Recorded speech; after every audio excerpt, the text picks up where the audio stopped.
You know, some songs just have a way of getting under your skin, of making you feel completely and utterly lost. And maybe none do it better than Bob Dylan's Ballad of a Thin Man. Today, we're going to tear apart this absolute masterpiece from 1965, a song that basically weaponizes confusion. And that line, man, that's the whole ballgame right there. It's the core of the song. It's not just a lyric, it's an accusation, it's a riddle. It's this engine of dread that powers the whole thing, and it perfectly sets up this feeling of being an outsider that we're about to dive into. So, yeah, that immediately begs the question that's been bugging listeners for decades. Who in the world is this poor guy, Mr. Jones? Oh, and people have been guessing for ages. Was he a real journalist? Some media critic? Dylan himself was no help, of course. He'd give these vague, contradictory answers, hinting that, yeah, maybe there was one guy, but also that there are a lot of Mr. Joneses out there. And that just fueled this hunt for a single person to pin it on. But what if trying to track down one specific person is, well, what if it's completely missing the point? What if the song's real genius lies somewhere else entirely? So here's a much more powerful way to look at it. Let's stop thinking about Mr. Jones as a real guy and start seeing him as an archetype, a kind of symbolic character that stands for something much, much bigger. So what's an archetype? Well, it's not just one person. It's a type of person we all kind of recognize, a recurring figure. You know, like the hero or the rebel. In this case, Mr. Jones is the archetype of the well-educated, by-the-book guy who walks into a situation thinking he has all the answers, only to find out his rulebook is totally worthless. And when you look at it that way, everything changes. If he's just some journalist Dylan didn't like, then the song is basically just old gossip. Kind of interesting, but who cares? But if he's an archetype, well, now it's a timeless jab at anyone who's too rigid, too sure of themselves. And that's why the song still has teeth today.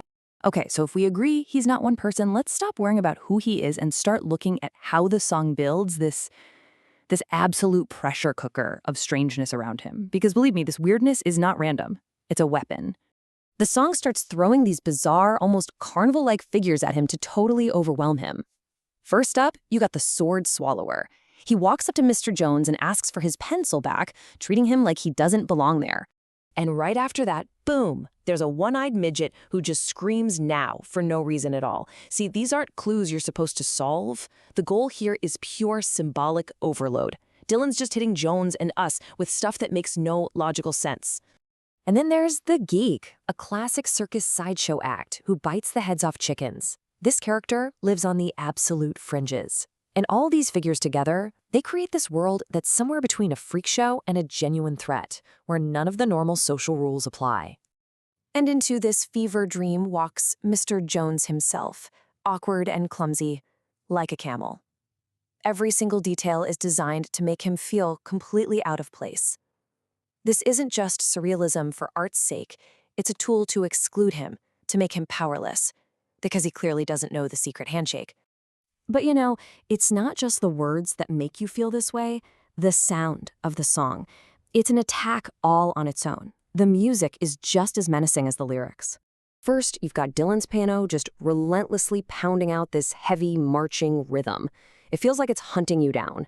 Then Al Cooper's organ comes in, and it's got this ghostly, creepy, almost circus horror vibe to it. And the pace, it's not fast. It's a slow, deliberate march that gives you no room to breathe, no way to escape. You're trapped in that room right there with Mr. Jones. Lyrically, Dylan uses this one killer technique that is just so aggressive. It's not a story about him. The whole thing is aimed directly at you. It's that word, you. He says it over and over and over. You walk into the room. You've been with the professors. You're a very well-read man. This isn't a story anymore, right? It's an interrogation. Dylan's not just telling us about Mr. Jones's humiliation.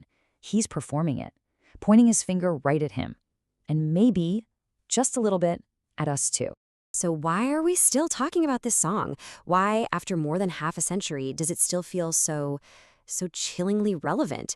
Well, it's because that Mr. Jones pattern, that feeling of being totally overwhelmed by things you can't understand, has become a part of our everyday lives.